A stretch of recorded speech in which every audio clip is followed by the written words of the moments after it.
Five,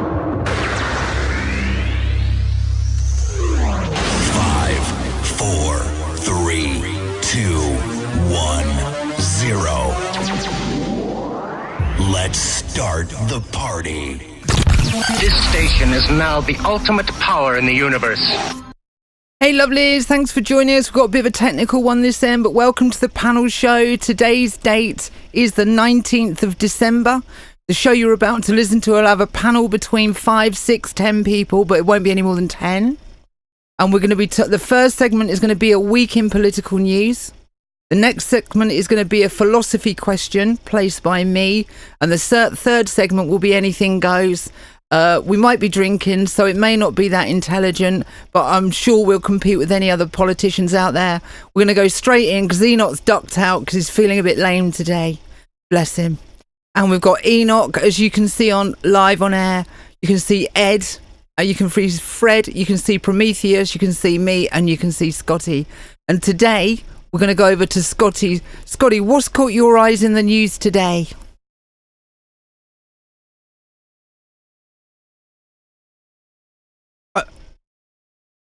Okay, so there's a button problem there. Scotty, what's caught your eye in the news over the past week the most? The past week, well, something just caught my eye.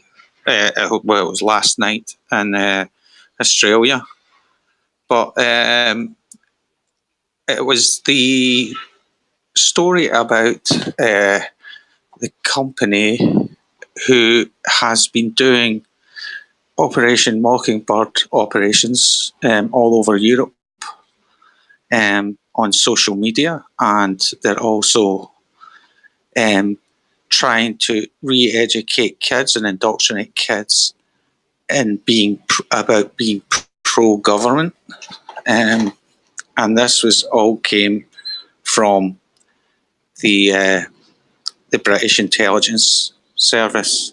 That one really caught my eye just recently. What was it about? I mean, it's been quite. Sorry, go on. I thought you paused.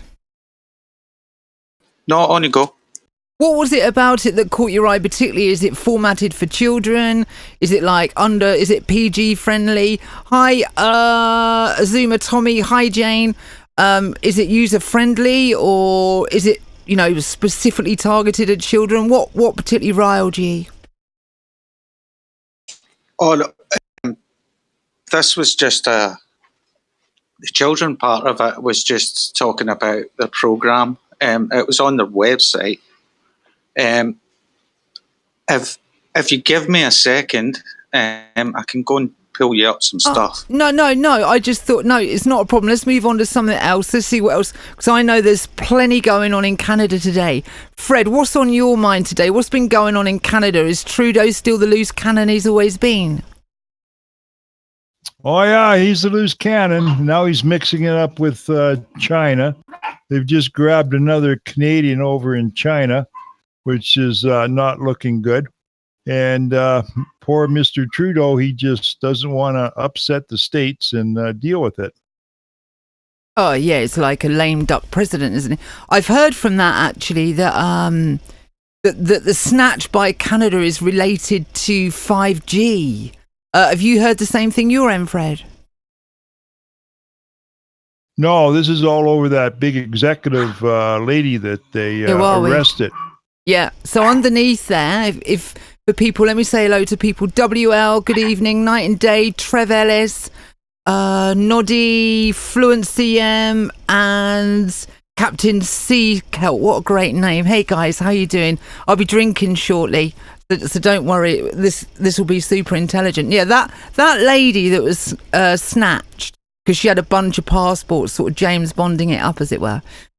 They're saying the talk on the net is that this is a small pawn in the puzzle of 5G rollout, because China is just accelerating away with the whole 5G infrastructure, which is going to be robots on the streets around us up, self-driving cars, one car talking to another, da-di-da-di-da. They're saying when they snatched that Huawei was to slow the 5G. It's part of the 5G situation. Ed's driving, but we're going to take one in from Ed. Ed, have you heard this about the Huawei capture your end? Actually, the rumors I've heard that she is trying to get technology, wafer technology, where the wafers are going from 5 nanobits down to 3 nanobits or something, so it's half the size for the chip technology. That's what I heard. Okay, and you don't hear much about this on the news. It's just very vague issues, very vague descriptions. Specifically, you want to get into the other things that are going on here? The propaganda we're getting fed on the mainstream media, or what? Just what's happening locally? Well, it's just the standard another day of the week, innit? Let's just get everybody in the conversation. Let me say hello to everybody. Hi, 243. Hiya, Joe. Anybody else? Hi, Mixie in the Matrix. Mixie in the... What a great name. Let's get Prometheus in. The Huawei snatch by Canada. The lady with the passports, Prometheus, and 5G. Have you seen a connection there or not?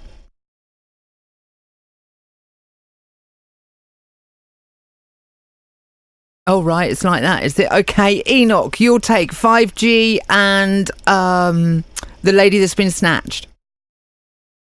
To be honest, as I said, I haven't had that much time to give up on the news this week. Yes, I did see, what was it, a few days ago, the story came out about China taking a second Canadian citizen into custody. Aside from that, and it getting my attention, I haven't really had enough time to go and dig very deeply into it. Good, you've always got your head in stuff, man. Okay, so I've got a few tech problems here because I can't bring up the news articles. So what has caught anybody want to jump in with a topic that's? I'll tell you what we have got that's worth a chuckle, right? You guys out there, have you heard in the UK the biggest story in the news cycle is Jeremy Corbyn in Parliament saying, mouthing under his breath, allegedly, stupid woman at Theresa May, the PM. It all got a bit circusy. Have you seen it? So he stands up. I've heard about it. Yeah, but I've heard about it. But I mean, I can't see what's so big about it, you know, because they call each other things in Parliament all day, you know. Now he said it under his breath.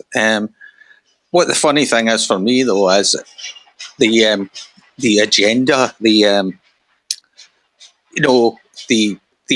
equality agenda is going to be right out the window when he says something like that, isn't it? Well, he's a misogynistic liar and needs firing straight away, doesn't he? That was my take on it. I just love. Have you seen it? Have you guys in the live chat seen it? Oh my goodness, it's so funny. And then he stands up and just lies through his teeth. You must have seen it. Who else has seen it? Anybody? Oh yeah, I saw it. I watched it after you posted in the Discord area. Very funny. Before I even caught really what the clip was about, I just watched his lips mouthing stupid woman. He tried to claim that he said stupid people afterwards or something, didn't he? He stood up in Parliament and lied through his teeth. Lied through his teeth, he did. Absolutely, no doubt. Well, in my mind, you guys in the chat, okay, let me post this for you. Have you seen, yes or no, you guys in YouTube land? I said hello to everybody. John Wayne's Guns. Hey, John Wayne's Guns. It's been a while. How you doing? Jane, I've said hello to Jane W. Let me get these comments up a bit higher because I can't read them. They're too small. I'm a complete tech nightmare here. Bear with me. I need Bailey's in coffee. That's why. So you guys in the chat, let me post this for you guys to see. This is so funny, I tell you. I mean, I posted it with the comment, how dare you suggest politicians lie? Because it's just that blatant. And because they do the Saturday night politics and everything like they do.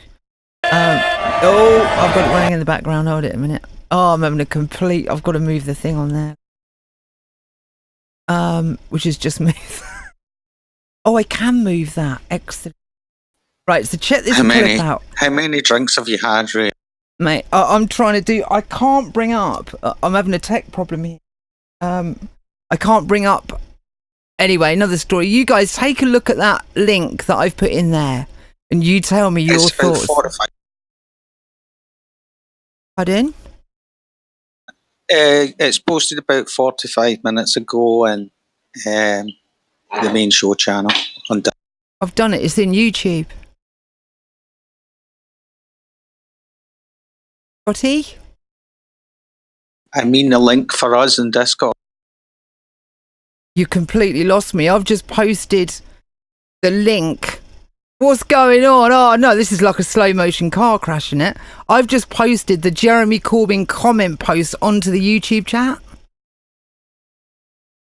With me? Yeah, I'm talking to the rest of the team in here. Right, okay, all right. So your thoughts on the Jeremy Corbyn, anybody want to jump in there? Yeah, if I went down to the coffee shop in the morning and said that to the ladies down there, I'd be going home with no teeth. In Alberta here, women don't take that kind of stuff well. Enoch? Yeah, I've got a lot to say about Jeremy Corbyn. But yeah, it was quite funny watching it, and then his attempts to deny he did it. I wonder if he even realized that the camera would cover his lips, would read his lips perfectly. How many people, right, if you walked down the street, right, how many people do you think thought he lied? Or how many people thought he said stupid woman? Do you know what I mean? Okay, so this is not the big deal. The fact that he said stupid woman, surprise, surprise. The thing is that he just stood up there and blatantly did a Michael Jackson and lied about it. You know what I mean? He just did. And I think every single person in the world is thinking exactly the same thing. Let me get the comments in here, guys. I'm going to go to YouTube because I've not said hello to everybody. Politicians telling lies. Shocked, says John. What else have we got? Trevorless. If he called stupid woman, my advice to him would have been to say he did say it in a response to her acting stupid in her dismantling in her country. I get your point. Yeah, he should have just come clean, didn't he? He definitely said it. Says Tommy, Amixie, Trevor, let's laugh now. WL, stop believing the news. They can get their own people to say what they want. Stop believing. Okay. Yep, definitely said it. Says CM Joe. His tiny beard is very small, no secrets. Excellent. 243. Looks like he said stupid people to me. Does it? You're the first person I've met. Oh, you're kidding me, right? Nah, no way. Can't stand Corbyn, but that's what he looked like to me. Really? Far out. And Trev Ellis says he would have done better for his career if he just showed some spine. He should have just stayed on the allotment, shouldn't he? Corbyn lying in Parliament just reduces credibility still further. Idiot, says Night and Day. Captain Seacout says, is there going to be 2 sackings this week for Labour? It's like a clown show, isn't it? Absolutely makes me laugh. Anybody want to jump on the Jeremy Corbyn story? In the chat. Come on. I don't know. I just think it's all just a crazy joke. It's become as big a circus as what the US has been over the past 3 or 4 years as well. It's ridiculous, especially with this Russia thing as well. It's just the whole British Parliament and Brexit and the lot. It's just a comedy movie. Oh yeah, absolutely. Anybody else comments on that? Oh, yeah, I think you should just own up to it and suck it up. Be a man. Yeah, that's a tall one. That. All right, let's move this on because this is not going well. It's like a slow motion car crash. Okay, so any other news you want to pick up on? Here's one I'm just going to throw out there, trying to get you guys to talk to each other. Here's a new statement coming in that's a bit of a giggle. Sperm donor must pay child support to lesbian couple, court rules. Do you think that's okay or not? No, not at all. It was their decision to do that. Yeah, they may have went through a lot of red tape and stuff to get that way, but that was their choice, and they are the responsible parents, both of them. So the sperm donor is not responsible in any shape or form for child maintenance. It's a contract. Absolutely. Yeah. Sorry, Rhea. I'd have to agree with Scott on that. I mean, the condition usually of donating sperm is that it is anonymous unless some extenuating circumstance arises. Anybody else? Well, that'll be the end of sperm donors, won't it? Like, why would you even think about it? Seems like I agree with. Is the sperm donor going to be involved in the child's life? That's one of the questions that I like answered. And if so, that should dictate whether or not the donor should be paying for child support. Now that's a good question, because I actually have an old friend here in Israel who did just that. She went through a connection to find a sperm donor. She actually met the father, she met the donor, and got to know him a bit, and decided that, yeah, this was the guy whose sperm she wanted to take to have a child as a single mother. She ended up having twins, a boy and a girl, and they're wonderful. But so yeah, I see your point there. Yeah, if it was a sperm bank, then definitely no. No, definitely either way. I mean, they asked him for the sperm, I assume, you know. Well, it's outrageous. If you was a sperm donor, you got some money to pay out then, haven't you? I don't know how it works, but I think it's a case of, you know, a sperm donor. They might be a regular sperm donor. Can you imagine how much maintenance they'd have to pay? What is that about? That's like the world gone even more nuts than Jeremy Corbyn lying through his teeth in Parliament about calling her a stupid woman. It's absolutely crazy. I found it hilarious that can even go ahead. I mean, mind you, it is quite a strange world, isn't it? Anybody else want to comment? Yeah, I think it's just all of this, you know, this man-hating mantra that's about at the moment. It's just beyond ridiculous. It doesn't make any sense to me in any shape or form. It's just this ultra feminist crap.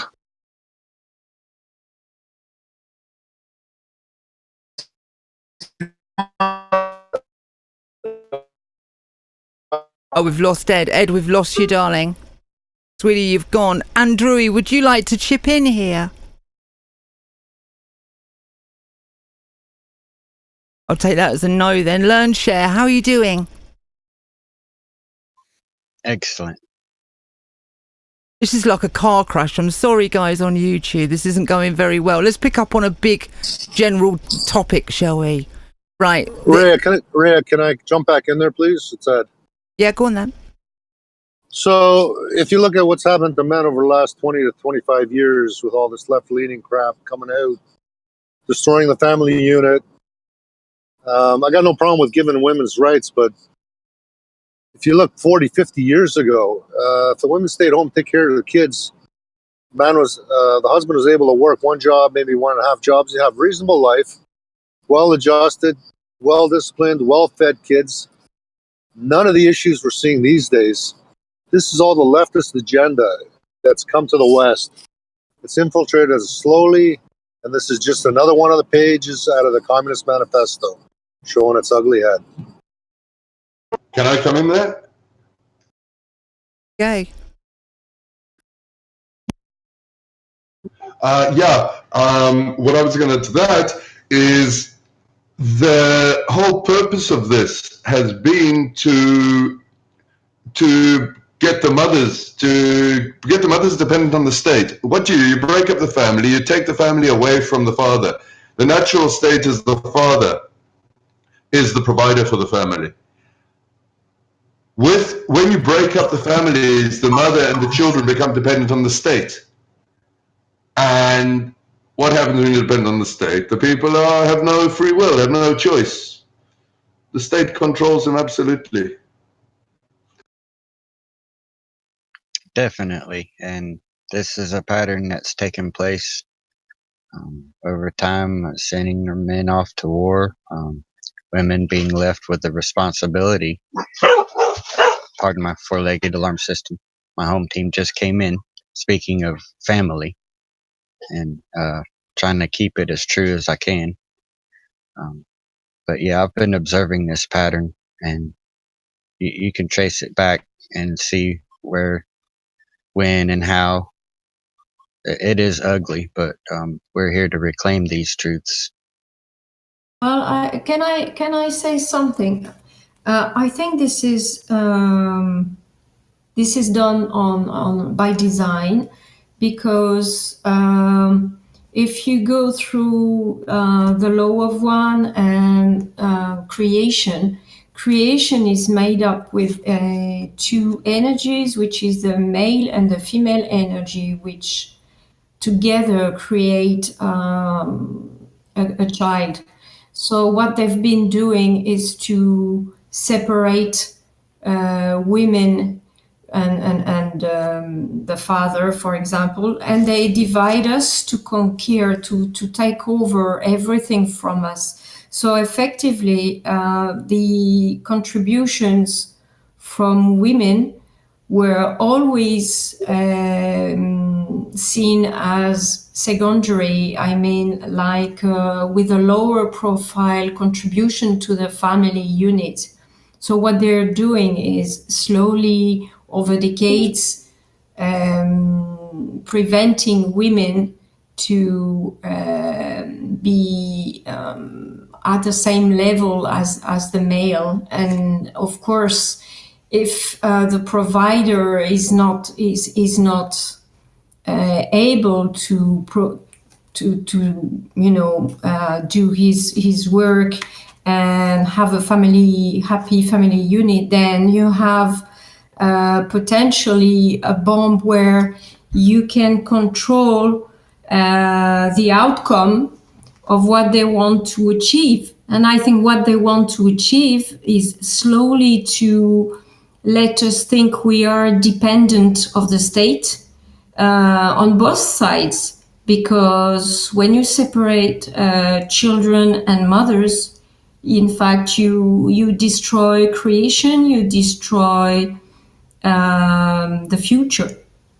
And that's not creation, that's just the opposite. So this is an evil plan to take over the human race. I mean, you have to look into a higher perspective from what we are seeing on a day-to-day basis, because we were too busy to work and to feed our children and to take care of them, while on the other side they were busy to destroy us slowly, so we couldn't really understand what was going on behind the scenes.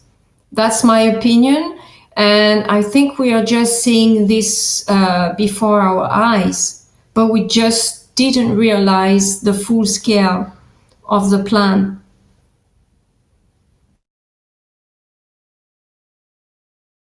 I don't know if any of you have been, Andrew, that's great analysis. I don't know if any of you have connected to that, if any of you have been following the story of that kid, 11-year-old kid who danced on stage at that gay bar in New York. I was just watching the Alex Jones talking about it, and he was showing video of this kid. A few years later, this trans a drag queen kid sitting with his drag queen mother/father, and the kid is around 14 years old now, looks like an absolute junkie, talking about ketamine and all sorts of crazy psycho drugs he's on. And even his so-called father-mother even talks about a ketamine trip while sitting with her arm around him. It's absolutely how this stuff is being allowed. This stuff is being allowed while everything else Well, talking about this is being banned, literally. This is what they want to show off. They want to show off the new standards, which is their let's say, how can we say, drag queens and gays and homosexuality and anything that is evil. It doesn't look a standard attitude or a standard sexual attitude, which is this, let's say a human condition. To me, it looks like chaotic, evil, perverted men or women. How do you want to call them? I don't know, but it's an education, it's an indoctrination that they are showing off in front of us, and this is made up by governments, by agencies, by they've prepared that for a long time. We didn't know it because we didn't see it at all. We were too busy to understand what they were trying to achieve. And most of the television soap operas and TV series were trying to indoctrinate us to accept new behavior, new standards of, what is to be a man or a woman or a transgender or a gay, or what are they going to do with this? They want us to just think it's normal. And the only way to do it is to educate the children through school, through television and movies and let's say music. So this is why you have many celebrities in the music industry, in the Hollywood movie star system. All of this is part of the agenda, which is to let us accept these behaviors, and that is destruction of the human race. But I know it looks a little bit, sounds a little bit big and huge, but you have to see what it is. We have to see what it is. Yeah, look, I agree, Andrew, because basically over the past 5-10 years, past 5 years, definitely, it's accelerated so fast that nobody's had time to catch up. Laws have changed, attitudes have changed. They've changed the laws in many countries as well.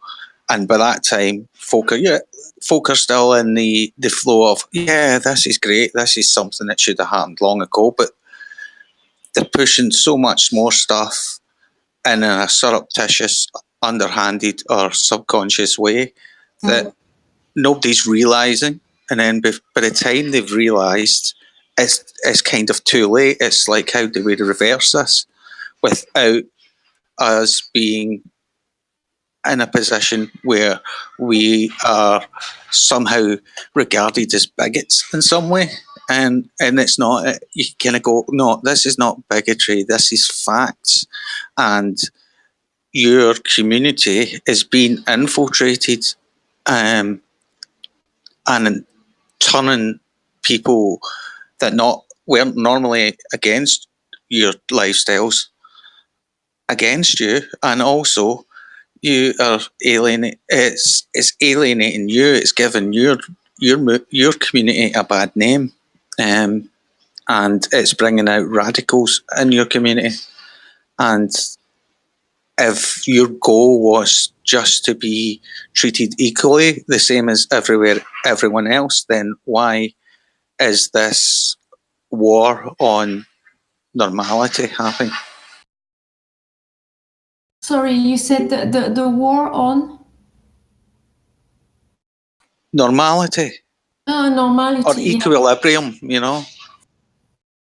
Yeah, okay, can I cut in here? I want to actually say that I see this as being more of an attempt to completely break down people's moral compasses. It's to flood them with all sorts of perversion and make it acceptable to the point where people don't have a moral compass anymore. They can't actually, and the children growing up will not be able to determine wrong from right. Yes, I agree. That's This already is what happening. they want. This is what they want. They want us to lose our to lose track of normality and what it is to be a human with a male and a female and a child, and having, you know, a standard family unit like it should be. But they don't want us to question them. They want us to accept, and it's really perverted. And It's morals and ethics, because they tend not to have, a certain generation lack they lack the morals, but they also lack things like in ethics, like work ethic and respect for older people, and manners, just the basic things like please or thank you. They have lost all. It's that privilege thing that they've got, you know, that basically they don't have to move or pay or work or do anything for anything that they want. They have, I think they have perverted human rights everywhere, even in our country. We don't have any more respect for women. We don't have any more respect for anyone contributing. In fact, we are considered as slaves. This is why they consider us like useless eaters. They consider us like slaves. This is why they make people redundant, because once you become more, let's say, awake, they can control people who are, awake like us. So what they want to take new ones instead. Younger people can be easily manipulated to the belief system. The belief system that looks okay, it looks okay on Facebook, it looks okay on the video, it looks okay in the music industry. It's only okay, but the younger generation sometimes do not really think twice that they can be used as tools, okay? So that is the way they are gaining momentum, and because of course they don't have respect for people who are talented and aside from their agenda, so they protect themselves this way. We know they're working on a world war. We know they're working on a one world government. Now, who's easier to control? Those that have an IQ of less than 85, or those that have an IQ of above 85? Now, if you dumb down the kids, because I know I see it in schools, what I was doing in grade 12 was nothing. These kids are not even close. I'd say that's what I was learning in grade 8. So they've already dumbed them down over the last 30 years of about 4 grade points. So now you teach the kids so that they don't think for themselves. You teach them what to think. This is the indoctrination. We hear this over and over again all over the internet. But you'll never hear this in mainstream media. So you're raising a generation of idiots. Now, how nice is it to be the leader of a society that will not question what you put forward? You can just keep taking the money. You can milk them for all they're worth and let them be slaves. It's a great business plan if you're one of the few that's in the uber elite. It's a great plan, but not for us. Well, you'd have to be an evil bastard, but yeah. But the thing is, they can't control 100% of the human, of the human race. I mean, we are 7 billion people. You can't control 7 billion people. Even with smartphones, with satellites and electronics, you can't control everyone, every single one.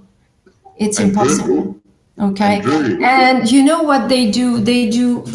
What they want is to effectively reduce the IQ of the population with immigration invasion, so that people, make, let's say, a new melting pot. Okay. That's a way to control the people with lower IQ, because people from Africa, from some of the countries in the Middle East, don't have the same level of education. So this is what they want to achieve. We, the older ones,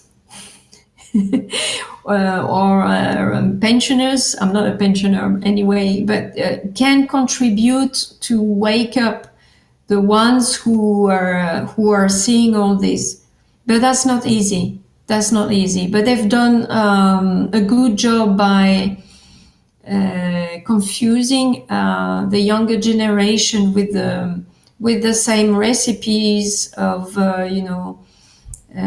propaganda. Excellent point.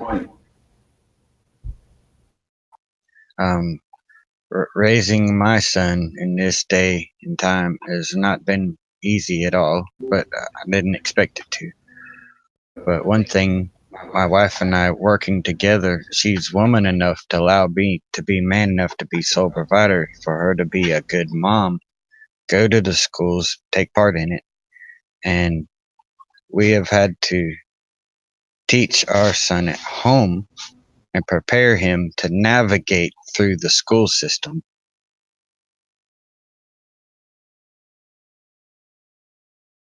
I think we have to prepare them to navigate through a system where they have to question everything. They have to stand up and to tell their teachers, okay, maybe we shouldn't think in another way. And I think the American system is basically private. The universities are private, so if the funding comes from, let's say, billionaires, the billionaires have their own agenda. So what do they teach them? They teach them their agenda or propaganda. They don't teach them to criticize or think differently. That is wrong, because the younger generation, they need to question everything, to check facts and to look for guidance from adults. So the family unit is the protection. But of course, these people have done the work of, let's say, destabilize the family unit, because this is what is remaining in a case of war. In a case of war or in a case of chaos, the family unit is essential.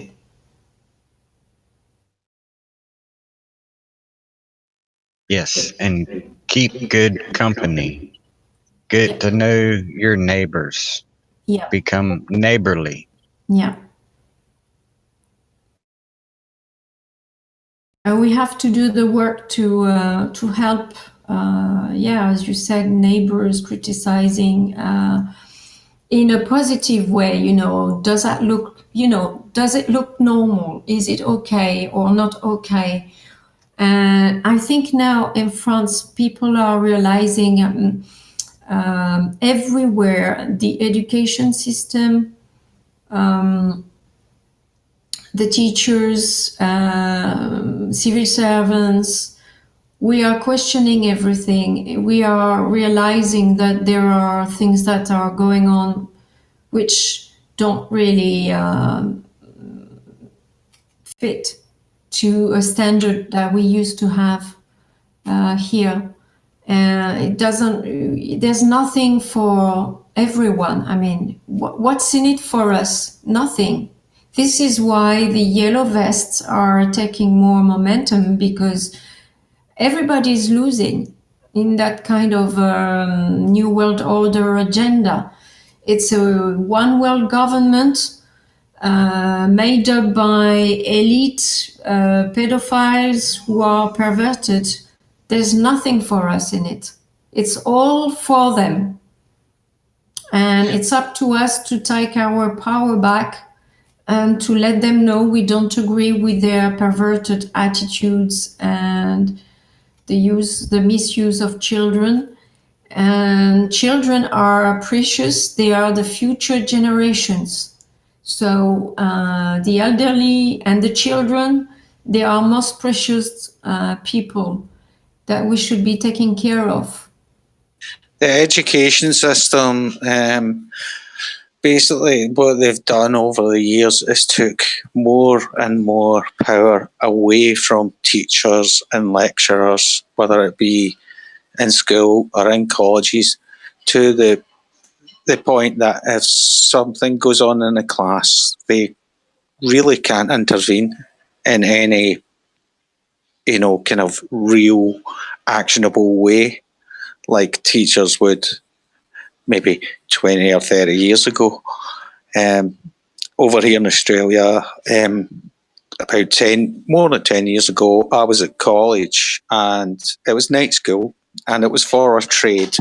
So the people who were in the class were all tradesmen, and they were the younger kids at the back were carrying on. And at the break, I said to the lecturer, "Could you sort that out?" He says, "No, I can't. I'm not allowed to. You have to tell them to shut up," or whatever. And when I was at college about 3-4 years ago, same thing there. They're not allowed to tell them to do anything or whatever. They have all the power to do nothing. Is that a public college or private? Everywhere, absolutely everywhere. Everywhere. Universities, colleges, schools, it's everywhere. They don't have the power to basically discipline anybody. They were disempowered because in the 60s and the 70s, there was discipline. There was discipline in the 90s. It's only come past the millennium. It's just been slowly eroded and eroded and eroded. Yes.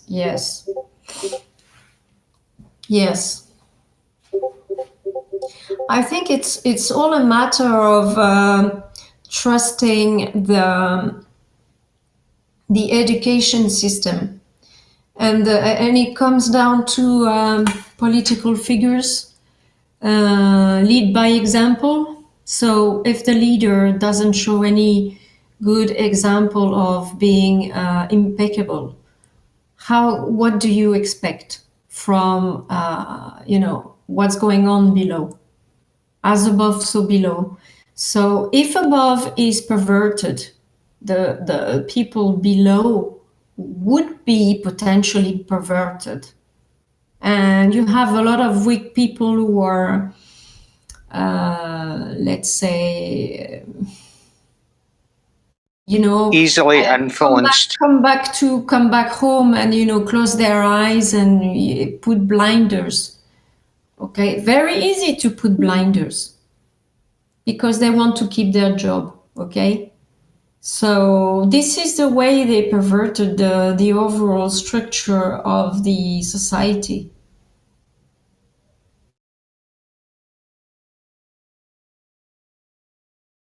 But not many people have the guts to, to stand up. That's the problem. The other part of the problem is that girls don't need men anymore. The state will take care of them. I see it all the time. So that's where you're running into a lot of trouble. Our birth rates are in the toilet because they don't have to. The state will take care of them. Which state? Not in France. In France, you can be a single woman, but the state is not taking care of you. In Canada, the state takes care of the single woman. If they have children, they pay more money, and everything is fully funded for them. No problem at all.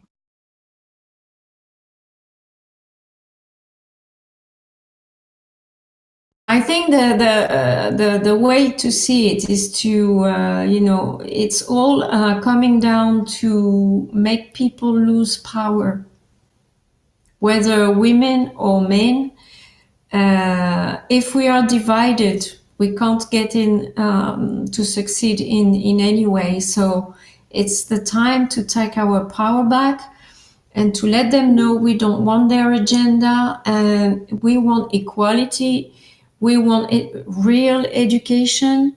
We don't want transgender identity, because transgender program, it's a lack of identity. So we lose our roots, We should be either man or woman. We can't be both. We can't be, swapped. That's not common sense.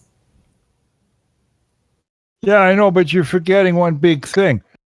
The people that run the world, whoever you want to call them, they run on 100-year plus plan. We run on today, maybe 5 years at the most. That's why they're winning, and that's why we're losing. Our birth rates are way down. Therefore, we have to have immigration. And when the immigration comes in, don't worry, they will solve the problem.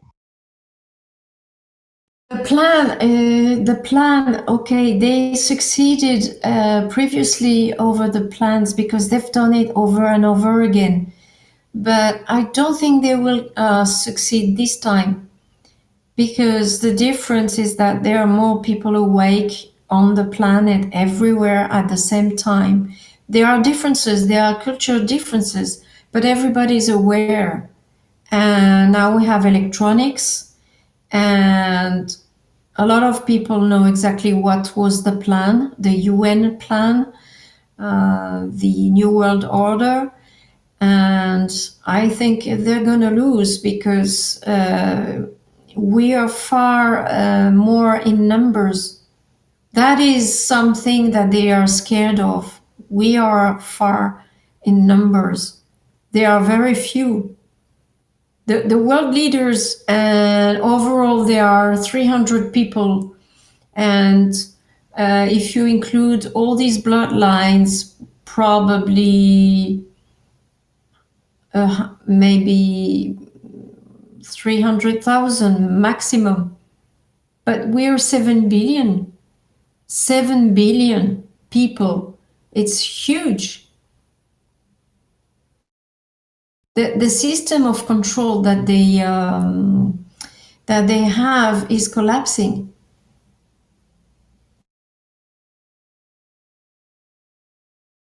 That's my opinion. Yes, you're right. Like-minded people believe exactly what you're saying and are really hoping it's true, that the majority will wake up, but they sure do not want to wake up. They're still in a daze. And with all the fake news, the only good information you can get is on the internet, and it's just terrible. Well, it's up to people like you and me and others to try to speak to people softly, because it's shocking, okay? So try to really realize what's going on. And I can tell you, there are people around me who started to realize there were things that are not really regular. the economy is going down. There are many signs that people realize there's something wrong. So overall, everything is collapsing, and that means something is going to change. I totally hope you're right. Everybody on this panel and on this site agrees with us. The thing is, we got to get to the people that are sleeping and ignorant to what the actual facts are. Yeah, I mean, I'm gonna butt in because I've been on here for a while. But yeah, I'm gonna say absolutely. Where we go one, we go all, and the people that are on here actually believe what they're saying, and you know, like we've got to kick these governments. Governments are just like we need to kick them. They're not representing us. They're representing a different sort of people. Now, Nodi, going on from what you're saying there about governments, bringing down governments, Andrew, you being in Europe, what is your input on the Prime Minister of Belgium resigning? I think it's a very good sign that they are losing power. First, because the Prime Minister of Belgium was very close to the King of Belgium. He was also very close to the European Union Parliament, and he was also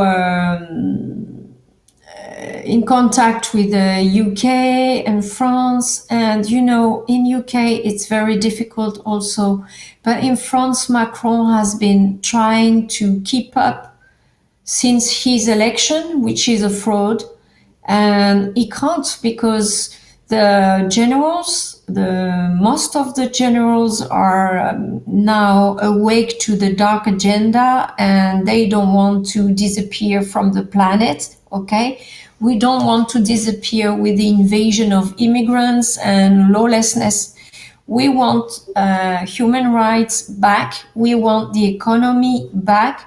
We want justice, a fair system. And what you see with the Prime Minister of Belgium leaving is a sign that the others will follow. And there is no options for them. They have no more support. They have less and less money, because what they do is money laundering from one region to another tax havens. It is all tax havens and robbery. So they know their days are numbered, because they can't control all of us with their lies. The lies don't work anymore. The laws are infringing the laws every day. And this is their laws, by the way. So, you know, it's becoming more and more difficult for them to keep up all this agenda together. It doesn't stick anymore, you know. There's nothing. It's disappearing.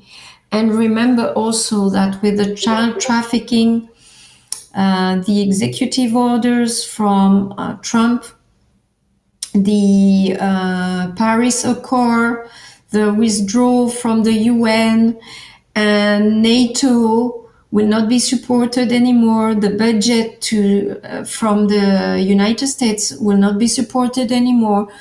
All of that is destroying all the cabal organization.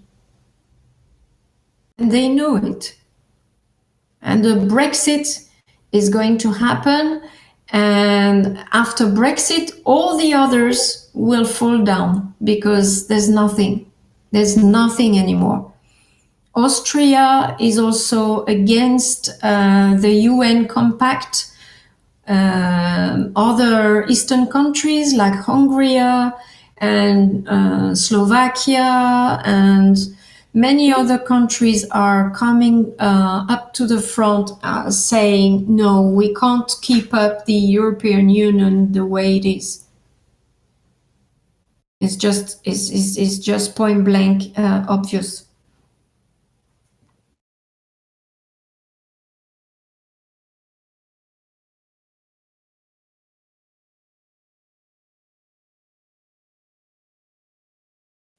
Yeah, you're absolutely right.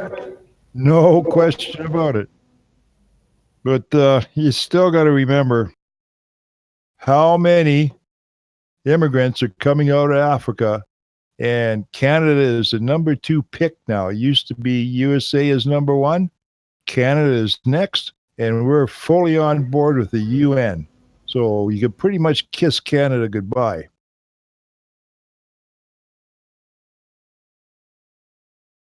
Well, what do you all think about that? Yeah, but you know, how can they transport all of these immigrants if the NGOs and the funds were frozen from bank accounts?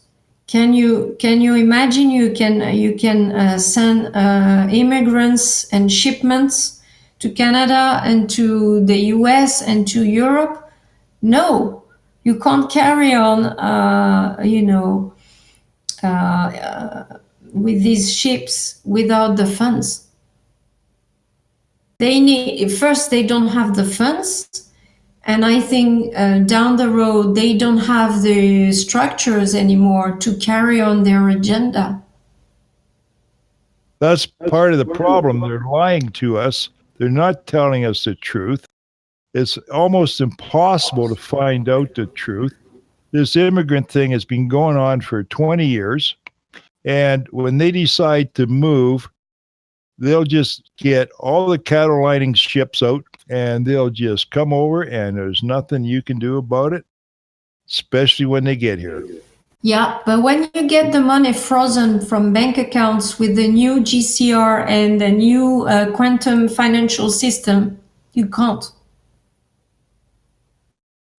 Well, can I come in here? Exactly what was Ed or Fred just said that? Was that Ed Jam talking, not Fred? That was Fred. Yeah, what you were just saying about how they will just charge eventually en masse. I mean, that's exactly being in Israel. Yeah, that's exactly what they started back in April here in Israel from Gaza. And literally, we've been having tens of thousands of them literally every week charging the border fence and literally just trashing the border fence and charging across the border from Gaza. Trying to, and this is everything, the reason I bring this up is everything that Israel has faced over the last 20, 30 years hits the West around a few years later or 10 years later or so. I think all the trafficking comes from the Middle East, and then they were also doing this from China. All the trades, let's say, agreements, was a way also to hide all these trafficking, because when you have goods shipped from China to the US or Europe, there were also trafficking kids, and we didn't really know what was going on. But now with the retail industry being in difficulty, and also the Wall Street being in difficulty, and the bank accounts frozen from the NGOs, and confiscations from assets since December last year, well, I guess they have less and less and less capabilities to carry on this agenda. And I'm very convinced about it. And what we are seeing now was just the chaos that they were trying to set up against us. Yeah, I'm totally on board with you on that.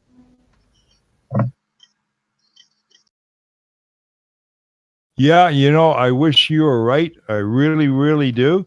But in the scale of the 100-year takeover of the world, money is not going to be an issue. When they decide to move the populations, they will move. Money talks and bullshit walks.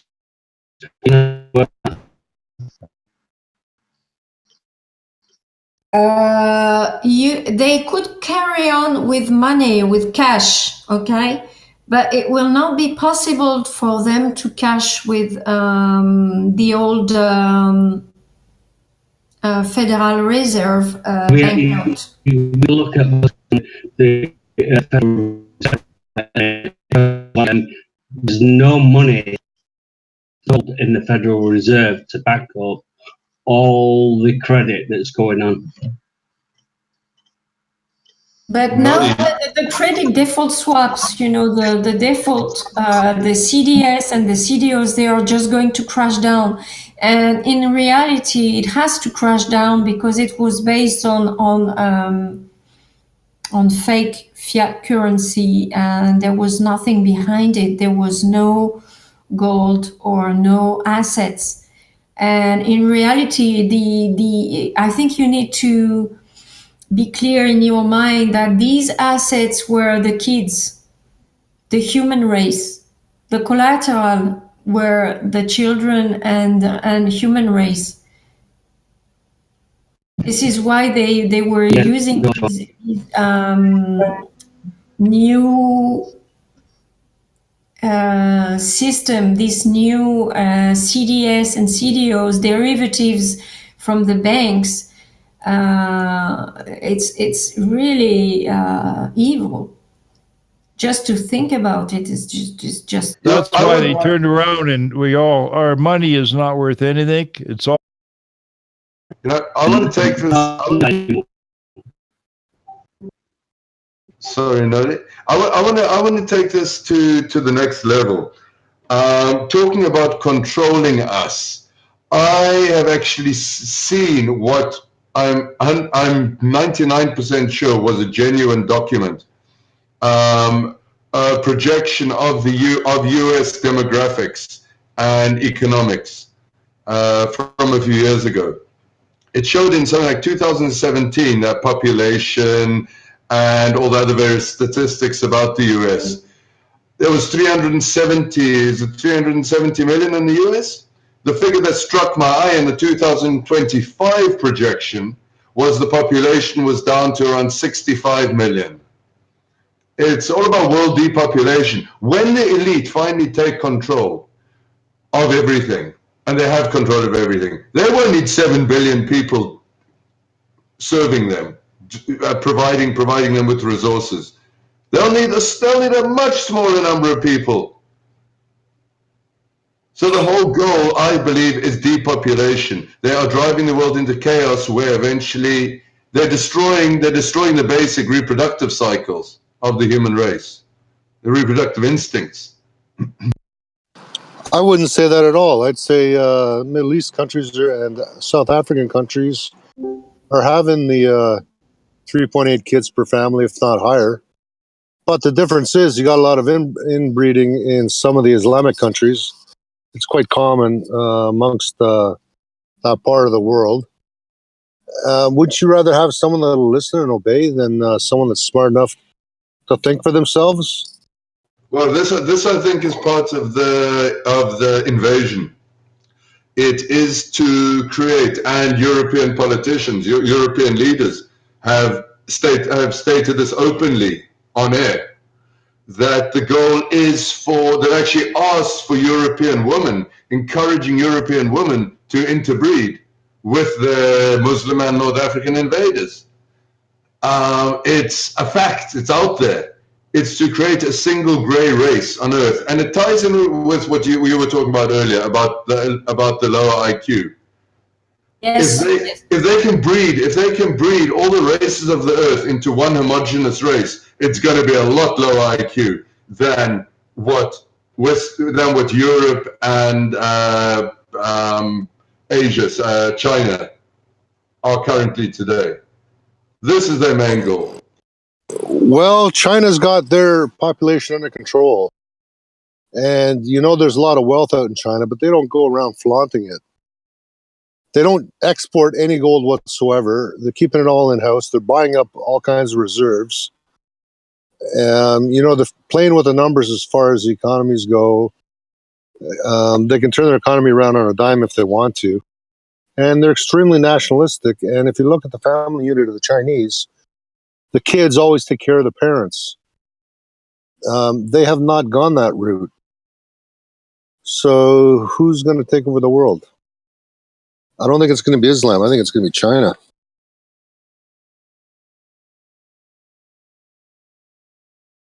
Yes, I think China will have a role to play for the future, but I think there are also they have their own internal issues regarding demographics and other things because it's a huge country.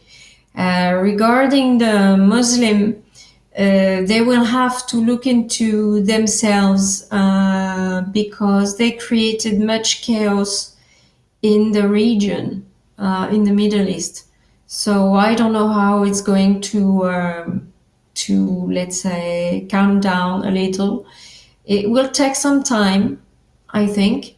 But the best thing we can do is to educate these people and invite them to rebuild their society, their countries back there, which I think is a way to, be independent and sovereign countries. That's all we can hope for them. Because I think the interbreeding with Europeans, we are far too much apart in our cultures to be able to cope with their education system and their history and so on. I think we are too different. So can we agree on one point, and that's that the Kalergi plan, it's pretty much here. It's happening.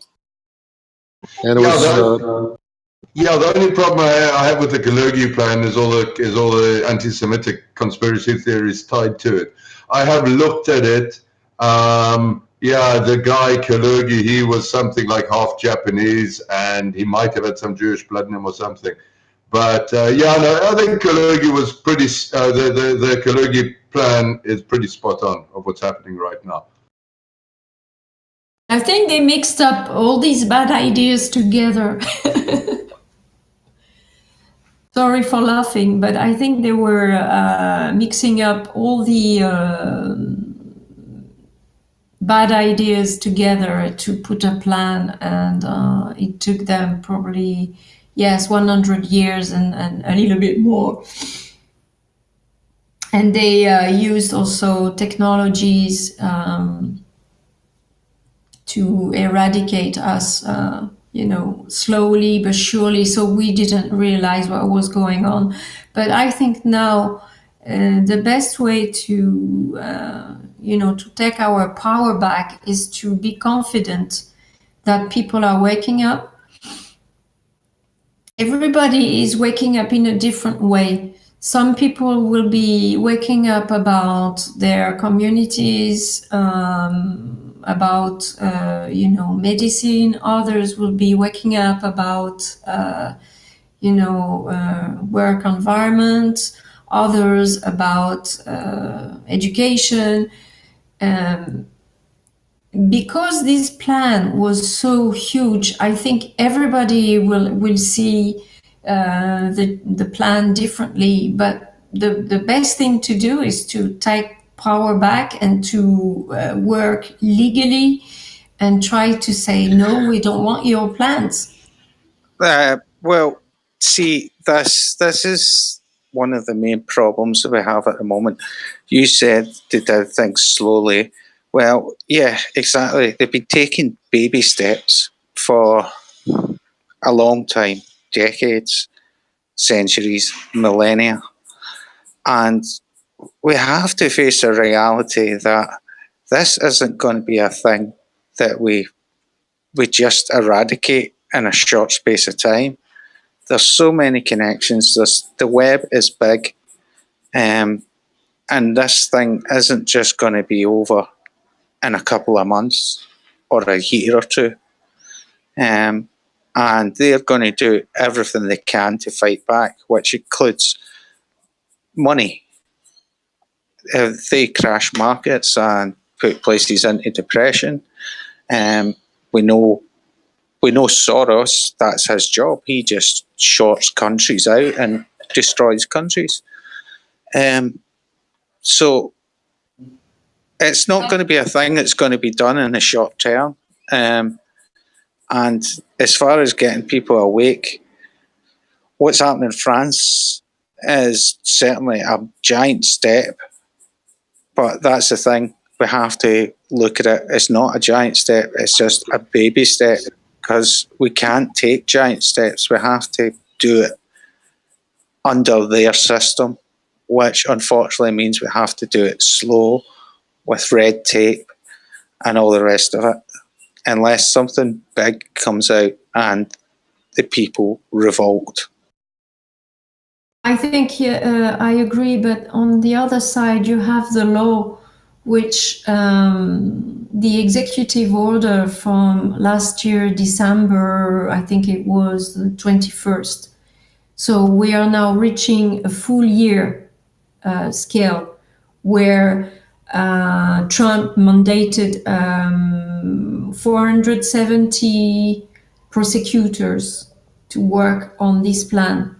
So I think, although he's facing difficulties with the House, with Congress, he has the Senate next to him, and these executive order from last year is being implemented now since 12 months, has been implemented for 12 months.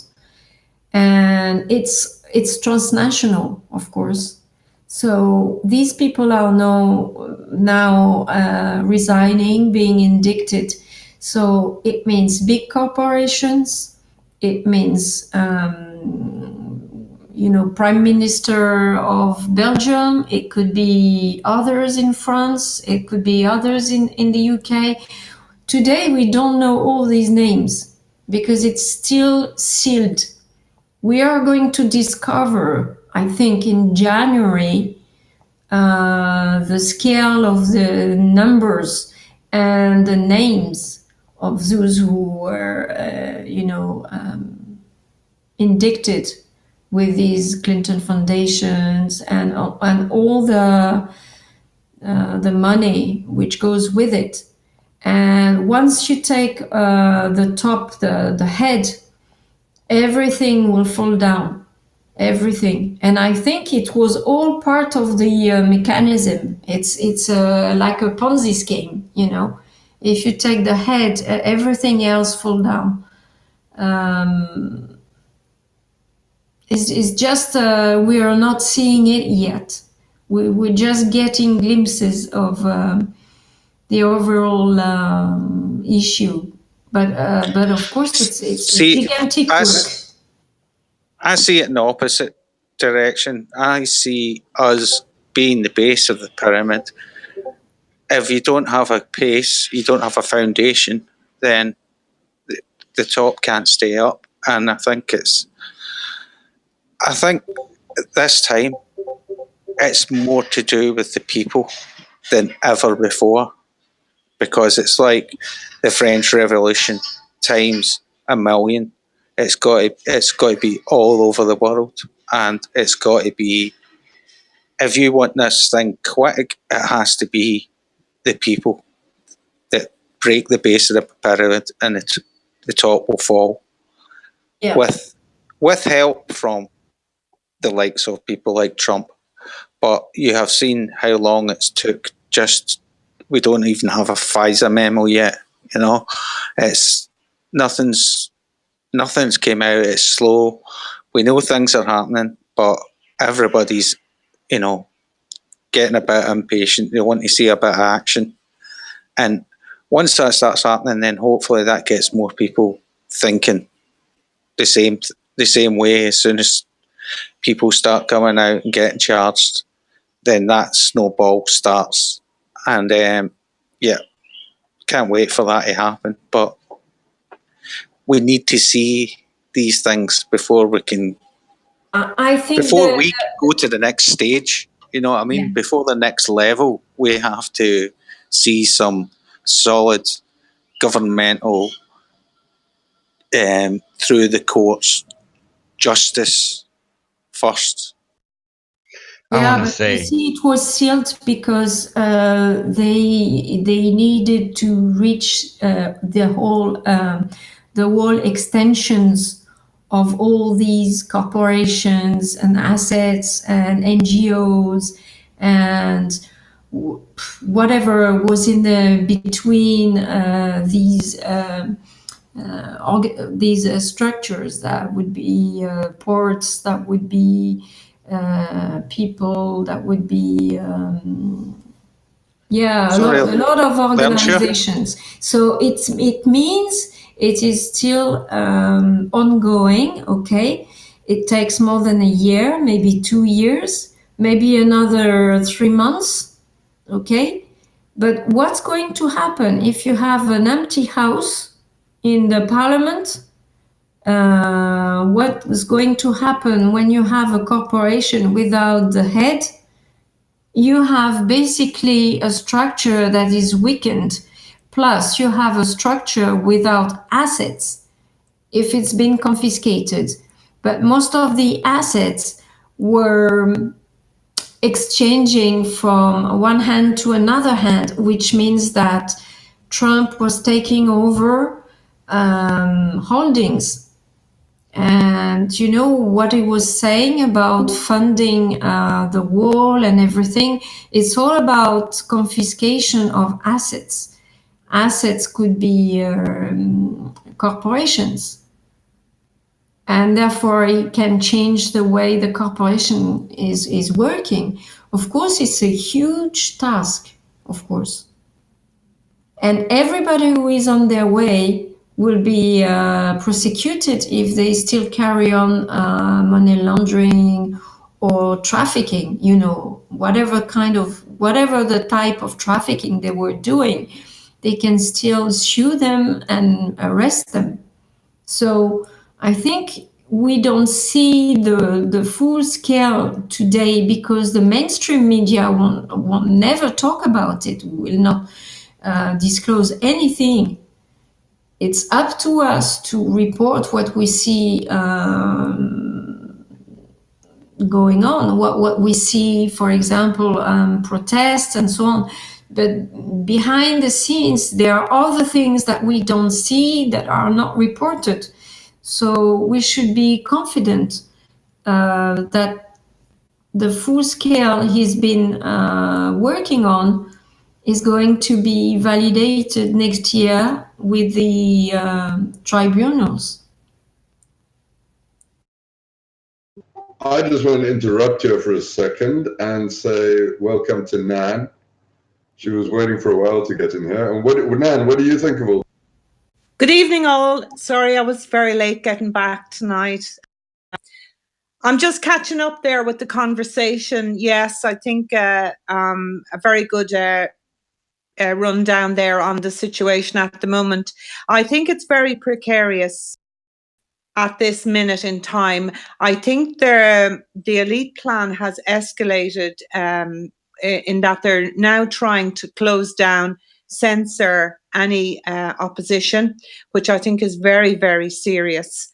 And the other thing I just wanted to say, without repeating what you guys have already said, would be that we need to hear some voices of reason other than just normal. Us normal folk find it very hard to raise any sort of a platform. So far, we have nobody of any standing coming out. We've no political parties coming out. We have no Hollywood stars. We have one. James Woods has come out. He's a big Hollywood star, and he has come out and put his neck on the line. But we have no political parties and no voices as yet to come behind this movement. Trump is very much on his own as well, and he's really getting hammered. With the Mueller investigation, will not stop till Trump is impeached or dead or destroyed, and his family as well. They're targeting his family. So then you have to look at the structures that Trump has behind him as well. How solid are they? So I think the elite attack is getting more pronounced every day. Oh yeah, it's coming from all sides with the censorship. I mean, yeah, exactly. And the with the article, the European Article 11 and Article 13. Is going to further hamper any efforts we might make to disseminate information about waking people up. I don't want to be too negative, and I think Andrewy is doing a great job on the positive end of things. I think she outlines the plan very well, and she's correct, and it is going to be a long haul on our side as well. I agree with Scott Free as well. But we are in very precarious times, so it would be good as well to just analyse, I suppose, on a level. What are we doing? Are we doing enough? Could we be doing a little bit more? And if we could, what? I know organising in the communities, people are saying to do that and all that, but that's very difficult because we've been alienated for a very long time. So maybe we should be looking about how. What is there anything more we can do? Well, I'm going to buy a microphone tomorrow. Yeah, I got some equipment today as well, Enoch, to be honest with you. Yeah, I mean, I've got to the point where there's just so much censorship going on. I might as well get my own voice out there because everybody else is being silenced. I think the censorship is a sign that they are losing. It's a sign that the mainstream media is losing momentum, and we need now to think for ourselves and to get together in communities to set up a new formula, a new representation of the people, to have a new system which will be different from the old one. Yes, can I just come in there as well? We need to hurry up with this as well, because the Migration Pact, I mean, we've spoken about this before, that carries within the Migration Pact, we're now not allowed to speak about migration. Neither is any media outlet that speaks about migration will be defunded. There's also censorship, severe repercussions for any person who speaks out. We have hate speech laws coming in now. One of our universities here in Dublin is the centre of this whole cabal. In other words, they're designing programs to catch hate speech on social media. That, coupled with the UN, the part of the UN Migration Pact that precludes people from speaking out, plus the internet Article 13 and Article 11. So we and as well as that, just for instance, in Ireland now they're rolling out that sex education program for primary school children in Ireland. I just heard it on the news yesterday, and they're also saying that it's going to be rolled out to schools that even if the ethos of the school doesn't agree with this program, they still have no choice. So this no choice business is massive, and they have sanctions. They're building in sanctions with these rollouts really, really fast, and they're trying. I think the cat is out of the bag, but they're trying very hard to get the cat back in the bag. So we'd want to be moving along very quickly with this. The Yellow Vest protest, I think, is a flagship. I think this migration pact is unlawful. So the only way to fight against this is to deny the UN Immigration Pact, like all the countries who denied it. So there are many countries who are getting out of it because they will be indicted. Yes, Andrew, but there's also a loophole where any country who hasn't signed up, if they get a 2/3 majority on the UN, those countries are they have no choice, you know. So the countries that are leading the UN, if they get a 2/3 minority, that rules the entire roost with regard to that. So it won't matter whether you signed up or not, because you have to understand the elite are pushing this plan and they are pushing it hard, and it's well prepared. They're well prepared. And I'm not sure now. But the issue is it is unlawful and it is without the consent of the citizens of each nation, and it's against sovereignty. And you know, the EU is not a sovereign, it's only a trade partnership. And the UN is not a representation of sovereign nations. So you have to come back up to the legal side of it. The legal side of it is that it's illegal from the beginning. It's a partnership and trade, and it has nothing to do with sovereignty. And that's why you have to talk to constitutional lawyers. They would tell you exactly how to do that, how to claim your sovereignty back. And it all goes back to sovereignty. The EU has no constitution. But that's why the EU is... They are not elected. They are selected, which is totally different. There's so many issues around laws today in Europe, and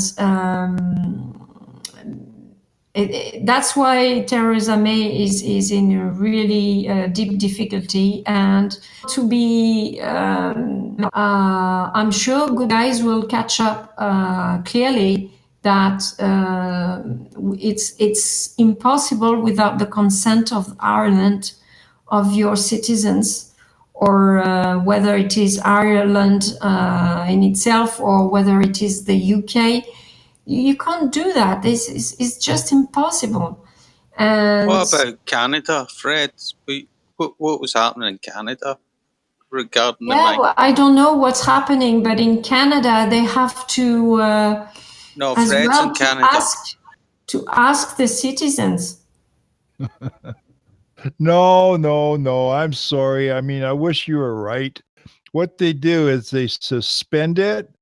Then they declare martial law or the War Measures Act, and there's nothing you could do about it because they got all the guns, and your constitution is in the toilet, and there's nothing you can do about it. And that's why we really need to get political. Every single person needs to run for some kind of office, whether it's a school board or county, mayor, even a prime minister if you can get her. Or even Fred, or even just start a platform and start speaking, getting the message out there. Yeah, you need to speak up about, about these things in Canada and get lawyers to discuss about this, because I'm sure there are genuine people who are very good understanding constitutional law. So don't put it on the toilet today, because somebody may have worked on this before, and maybe you're not aware of it. I'm just pushing positively, because this is what happened in the US. In France it's happening, although nobody knows about it, but the military knows, that the Constitution has been stripped off since the last 3 years, and that Macron was elected by fraud, and it goes on and on and on. But it's not because of the layers that they put in lying to us over the years that we are powerless. It's not true. Once you go digging into the depth of the definitions of constitutional law and these trade agreements, you realize the UN is nothing. The UN is nothing, and Trump is not going to put any money in it. So without the money, which the US pays for at least 68%, and confiscations of assets and frozen assets, they can't do nothing. You just have to realize this. It's all happening at once, but I'm sure there are people working on the Constitution in Canada, because you have to wake up to that. Actually, no. Prime example in Toronto, Ontario, Canada, Faith Goldie, who was running for mayor, was totally blackballed. She could do nothing. She could get no press. She took it to court. The judge said, yeah, you're right, so what? And it would do nothing for her. And she was 100% right. And that's the political atmosphere in Canada. And unless we people in Canada get politically motivated and run for these offices, it doesn't matter how much you protest. Nobody cares. No, but the Trudeau, do you think he's gonna survive for a while? I don't think so. He's got too much trouble in his plate at the moment, so I don't think he's gonna run for a long time.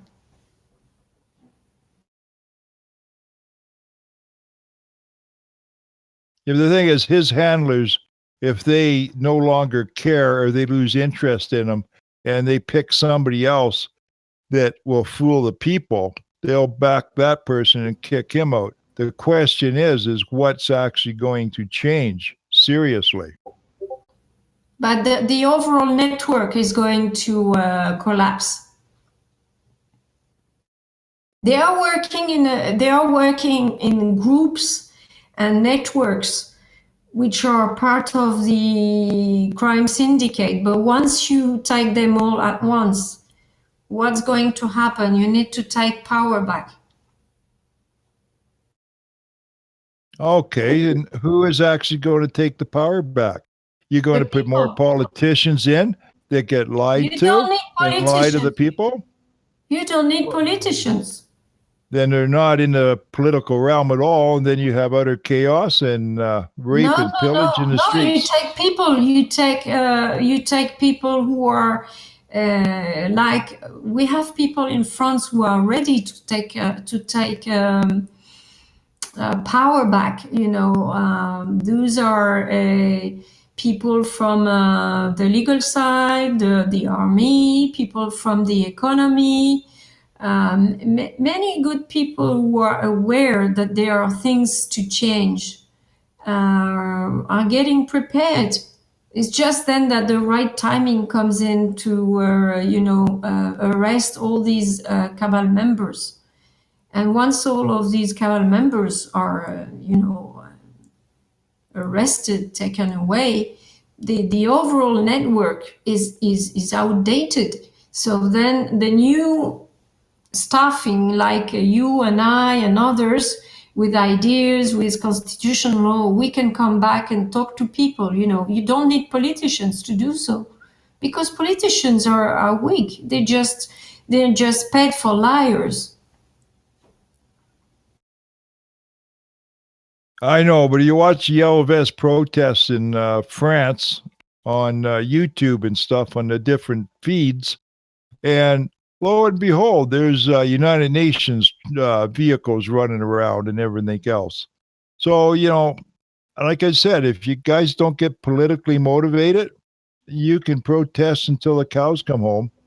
And the other thing, too, is, by the way, I really like and I respect Donald Trump, but his hands are tied. He's one man, and he's fighting a losing battle. And I sure hope it works for him, but I really doubt it. Well, Cher, what do you have to say about that?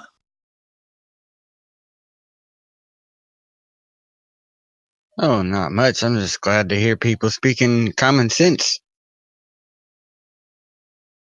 Don't get me wrong. I just am fascinated by listening to you guys speak of things that we're fighting for and continue. Luncher, sorry. Did anyone put, I was away for a second, did anyone put night and day's question to Andrew from the text chat? And it was, Andrew, do you think after the recent riots in France, Macron's days are numbered as president of France? Yes. Personally, and respectfully, the yellow vests are awaiting the right time to act in a concerted manner, and I think it's very delicate at the moment, but I think he's gonna be resigning or taken away. But some people could say it's pure speculation, but you've seen Mr. Michel from the Belgian Prime Minister who resigned. It's just one of the, maybe this is the first one, and we will see others. And also, you know that Angela Merkel is not going to carry on next year on the political side. Yeah, she's resigned as leader of her party. She's being replaced. Yeah, so what does it mean? It means she has no support, okay? So the Prime Minister of Belgium, Angela Merkel of Germany, so I have two political figures strong in the EU. Because Belgium is also the Brussels is the EU, okay? You have Macron, who is in a very delicate position, and you have Mrs. Theresa May with the Brexit, facing the Brexit. Do you think she can carry on again? No, I think that all these people in the EU are not going to spend a good Christmas time. Did you mention Juncker? Juncker. No, I didn't mention him because I don't know whether he's still working or just drunk. Yeah, no, Juncker's replacement has been named as well. I think it's a guy called Timmermans, but I don't. Juncker is stepping down as well. Yeah. And Juncker was the guy who is in charge of the finance and everything. And Van Rompuy also, we haven't heard of him for a long time. I think Timmermans is the guy that's going to replace Juncker. But from what I can gather, the little so far I've gathered, these are just replacements. These are not improvements. I think in the UK you can also check out from good guys like Nigel Farage. I think if you could check on his website and radio shows what he's thinking about the EU, he's the right man for the situation, for the takeover. If there is a takeover from each nation to get back to sovereignty, then he's the right guy to speak up for the people in the UK. I'm not sure about Ireland, but at least for United Kingdom, like the it is today, he would be a good spokesman. Yes, he's a good talker, but he's had a falling out too, so he's not nearly as popular as you think anymore. No, he's not. He's not, Fred. Unfortunately, the UKIP party disintegrated after they delivered the Brexit, which I could never. I asked the question 100 times, and the best answer I got about why UKIP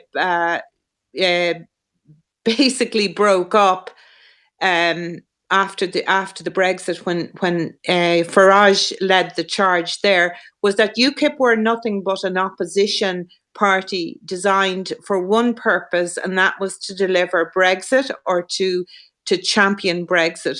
And once the Brexit was delivered, they broke up. So I don't get it. I still don't get it. But the Brexit is just a trade partnership between the EU and UK, and the Brexit doesn't relate to anything because it is a trading tariff system. No, it's more than that, Andrewy. It's more. It's got to do with control of borders, sovereignty. Oh yes, of course, but legislating for your own people and not having to be dictated to by Brussels, and so it's a lot more than just trade, I'm afraid. The trade, the economic terrorism that I call it, that they focus on, the whole thing about the Brexit issue was that you had a Remainer in Theresa May negotiating the Brexit, which in itself is, any logical person would tell you that you can't do that. You should have had somebody who was Nigel Farage maybe negotiating the Brexit. That was absurd. These people are not true to themselves. They don't care. They're just puppets, and they'll do their expedient in what they do. They have no ethics or morals like we. Which I think is the reason why it doesn't work out. It's because it was only trade deals for their own purpose, and it has nothing to do with sovereignty or people. And they were just, negotiating their discounts or their trade and tariff for corporations. And corporations doesn't include any citizens at all. It's just Yes, the corporations themselves have no nationalities. They're not even bound by the laws. They're bound by international trade agreements, which transcend any country or any sovereignty. So the people in these countries are no more than widgets. Yeah. The old word widget. Which is the reason for not talking to politicians anyway, because these politicians, they were slaves of these corporations. Yeah, I mean, they have, you might as well be just something on an assembly line. All the people are no more than just parts on an assembly line. That's the way they look at it. So, but having said that, it's the 99% versus the 1%. So if we're the 99%, when you think about it, the elites in number are not that great, so there's a hell of a lot more people, ordinary people on the ground. But I go back to what Scott Free said there, that the plan is directed towards the Western world, in other words, Europe and the States and Australia. And so because somebody mentioned that dreaded word IQ and the ability to critical think and develop and the freedom to develop. So this is why the Western world is being targeted, because we're free and because we have history, culture, language, all of that. So what they're trying to do is either put the harshest regime in the world has been chosen for Europe, which is Islam. In China, they have the social credit system. Now, I do believe that China is the chosen head of this new world order. Hence, over the past decades, all of the industries have been migrated towards China. And even Apple are in big trouble recently over their dealings in China with regard to the cloud and stuff like that. So I think, yes, that this is why the West is being attacked. Well, the West is being attacked because we have a different culture, and we would not accept slavery like other cultures would, like the Indians or the South Americans or other people from Africa. And I think that they know that the Western world would rebel against slavery, and therefore that's the reason why they want to speed up their UN immigration plans. Exactly. But again, against Trump and all the work they've been doing over his election, I think we are going to succeed the plan. It's just a matter of how we can restart to work again on our sovereignties. And this is the only point. The sovereignty of citizens and the sovereignty of nations is key for restarting a new model, if you like. It's a sovereignty for people by the people and not by the elite. That's just the difference. Once you take away the elite and their corporation puppets, then the work can start again. Can I just jump in from Australia? Yeah. What I've been noticing a lot is, especially on like Sky News or BBC, which really push the government agenda, of course, but nobody's really talking. There are some positive things already set up if there's a no exit. There was a cruise ship director talking about holidays the other day and said, we run by the maritime law and things are covered by that. It doesn't affect us. We can take bookings and we can plan holidays and cruises. There's different things in place. There's a dirty, great free trade deal with America waiting in the wings for a no exit. There's really good positive things, but no one dare bring anything like that up on the media at the moment or talk about any positive things that might be done and dusted already in view of a no exit. But I can see why Theresa May's kicking it down the can. Part of the way she's torn by her European Illuminati masters, telling her and giving her writing. She's not going over there to take news from London to Europe. She's there taking writing instructions from Europe back to London to try and deceive you guys even more. But then you've got that cringeworthy little creep that runs the Labour Party. All he wants is a second vote. He wants to deny 17-odd million people their democratic right. He hasn't got to worry about it. And just as an offshoot, I seen him mouth those words today in the House of Commons, and I thought it was women straight away. And the Beeb had an expert on, and that expert was adamant that he said woman, lip reading expert. So I'll just throw that out there. That's my opinion. Oh yeah, that was my instinctive, my immediate reaction when he first said that. When I first saw his lips, I hadn't even got the grip of the story yet. First time I'd seen it. And I just saw these lips say, stupid woman. No doubt there. It's funny because there's a lot of people in the Labour Party I can relate to myself, more than any carpet-strolling Tory, but they all seem fixated on the way this guy's he's just painted the whole party with a Marxist brush. And he's quite blatant about it now. And it's not socialism. This guy, I don't like Jeremy Corbyn at all. That's my personal opinion. Jeremy Corbyn has a very long history of being tied in with Islamic terrorism as well. Oh, nice. Yeah, he's been with all sorts of terrorist groups at standing alongside them, chatting on stage, at events, and you name it. So my question is, how prepared are you guys for a no Brexit? I mean, people are, you know, all the Tories will be saying no one's prepared. The left will be saying no one's prepared. But I think there'll be some pretty dour-thinking people in the middle that are just standing by and tightening a few nuts and bolts and moving on with things. I can't believe the stupidity of this woman, May. But then again, she's just a puppet.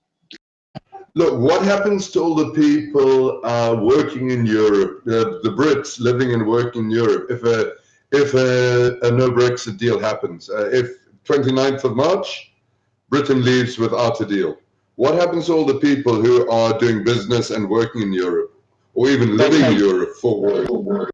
They pay $6 a year, $7 a year for a Euro pass, something like 17p a day or something, and they work there.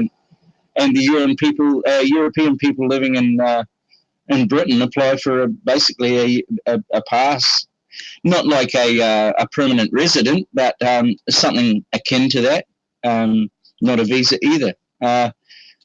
Here in Australia, they have permanent residence, and they have visa. You know, they've looked at the citizenship now for refugees coming over. They made the test harder. They're taking more time. It can take up to 2 years, but still, that's quite a fast rate, really, when you think about it. Yeah, I see. Yeah, I see that. I'm not 100% sold on it though. Well, necessity would have to breed the opportunity. I think there's a lot of synchronicity that's going to be met once a definitive action. You know, Trump's leading with definition. That's why he's bringing businesses back. He's a good businessman. May has no definition about it. Once a definitive one is put down there and the anvil is hit and struck, you'll find businesses will be flocking. You know, all they care about is the bottom dollar. But at the same time, you can say to them right off, if you're not prepared to pull your weight in tax and employment, you can bugger off. It's quite easy to set your own standards now, a new way, not this new world order crap that the cabal would have you, you know, just you must not accept it, is my personal opinion. Again, way from over here in Australia, but we're copping it too. But, you know, we're supporting you guys over there a lot, and we're watching what's going on. A lot of folks are. Yeah, Sorry, I just want to answer that. I'm not in Britain. I'm in Israel. But I have very deep connections to Britain, and I've lived in Britain for a few years. That's the reason I'm on this topic.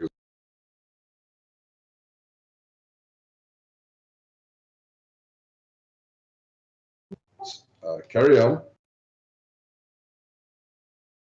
Yeah, the best thing they could ever do is just leave, period. Tell the EU to go away. I cannot understand why they would even stay. I mean, Britain doesn't have control of its own borders. Wow, that's just horrible. And I know the feeling because that's the way it is here in Canada. Okay, guys, let me jump in there. Because we're coming up on time. If you're just listening, this is Ria Bow. We're on Long Live Radio. We've got the panel of 10. Sorry to interrupt, guys, but we're running out of time now. We've got a couple of minutes left. I'm just going to give you an insight into who you're listening to. Hey, you lovelies in the chat. How are you doing? You've been having a lovely session listening to these lovely people. We've got Enoch from Israel. Anastasia, I think, is from the US. And Drewy, I think, is the Netherlands, maybe. Dumbbell, Australia. Fred, Canada. Nanon, Ireland. Noddy, UK. Scotty's obviously a Scotsman and is down in Australia. So that's who you've been listening to. We're still sort of getting the hang of this thing, bringing it to you. But I'm going to hand it round these guys for their final comments because we've come up on the 2-hour mark. I've been watching your chat, guys, and I love it. I love reading your comments, and I really feel awful that I'm not taking your comments. But that's not so much what this show's about. But you know where I am on a Sunday Long Live, and I'll speak to you all right. Hey, David, how you doing? So I'm going to pass it round for some finals and the closing comments because we're coming up on time. Scotty, your final comments, please.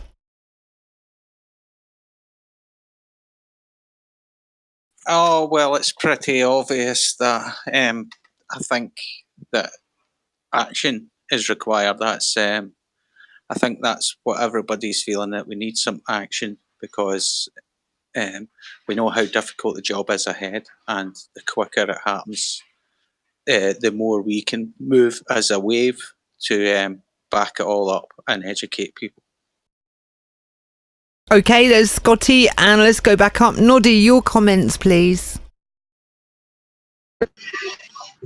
Yeah, I'd just like to say Andrew is from France. So, you know, we don't really know what's going on in France other than Andrew is going to give us a true report. So that's what I would be listening into. Okay, no worries. Got a bit of a Nikki connection today. Nanon, any comments before we close this thing out, please? Yeah, I just say I'm glad the YouTube people were enjoying the chat and that it was positive. My last comment would be say to not get stuck in the mainstream narrative. That's detrimental. Keep it wide open, because we've opened it up here a lot tonight. Even what Dumbbell said, there are more issues attached to these questions, and we're not hearing it from the mainstream media. So just be aware. Do not get locked into the mainstream media narrative. There you go. There's the voice of Ireland right there. Fred, Canada in the Outback. You got a great sound today, Ed. Fred, what's your final comments, darling, please?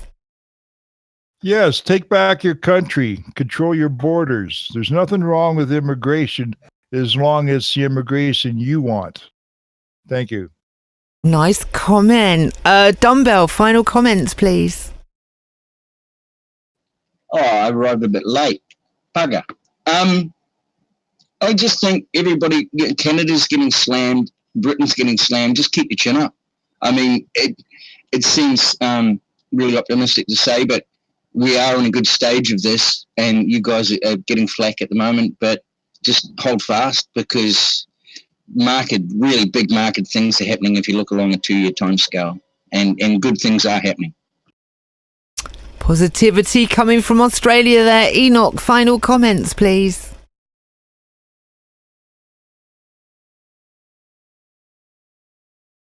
There you go. That's how slick this is. It's not like the Sunday show, is it, guys? Sorry, I'm here.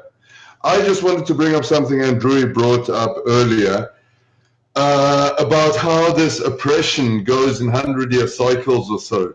Yes, it has been going in those 80 or 100-year cycles for a long time, but this is the first time it's really gone global. The oppression has engulfed the world, and we are in a closed loop. And this is what's breeding the explosion of knowledge that we're seeing now. People are the awakening, the people wakening up, and the word spreading.